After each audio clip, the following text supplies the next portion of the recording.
ज्योति अपनी सच्चाई प्रकट होने दे। अपनी ज्योति अपनी सच्चाई प्रकट होने दे।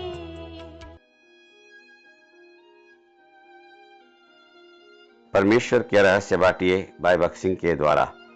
जून 5, परमेश्वर की वाणी को सुनने के रहस्य। सर्वशक्तिमान परमेश्वर के बोलने की आवाज। यह हिजकिय्याल 10 अध्याय का 5 पद। पहले सिर्फ नबी या महायाजक ही परमेश्वर की आवाज को सुन सकते थे, और अगर दूसरे ये सुनना चाहते थे कि परमेश्वर क्या कह रहा है, तो उन्हें या तो नबी के पास या महायाजक के पास जाना पड़ता था। दाऊद जब भी किसी संकट में पड़ जाता था, तो वह परमेश्वर की आवाज सुनने में मदद करने के लिए महायाजक सादोक को बुलवा देता था। यीशु मसीह जगत में इसलिए आया कि वह परमेश्वर की आवाज सुनने में मनुष्यों की मदद कर सके, और इस वजह से उसकी सेवकाई के आरंभ में ही पवित्र आत्मा उस पर उतर आया और परमेश्वर ने स्वर्ग से बातें की। उसके बपतिस्मे में हमारे प्रभु यह बोल रहा था कि उसे कैसे मरना है, दफन होना है और फिर जी उठना है।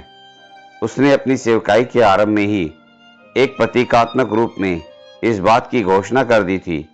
मरकुस 8 अध्याय 31 पद में व 9 अध्याय के 31 पद में वह इस बारे में एक ज्यादा साफ और खास तरह से बात करता है, और उसके सूली पर चढ़ाए जाने से पहले ही अपनी मृत्यु की नबूवत करता है। बपतिस्मे द्वारा उसने एक प्रतीकात्मक रूप में यह कहा कि यह जरूरी है कि वह पापियों के लिए अपनी जान दे और मृत्यु पर जय पाए।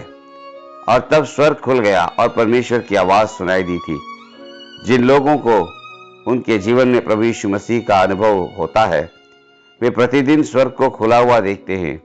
वे प्रतिदिन परमेश्वर की कृपा, दया, प्रेम और सामर्थ्य पर उनके अधिकार का दावा करते हैं, और उनके पास उनकी अगुवाई और मदद के लिए पवित्र आत्मा है, क्योंकि सामान्य ज्ञान द्वारा रहस्यों और आत्मिक सत्यों को नहीं समझा जा सकता।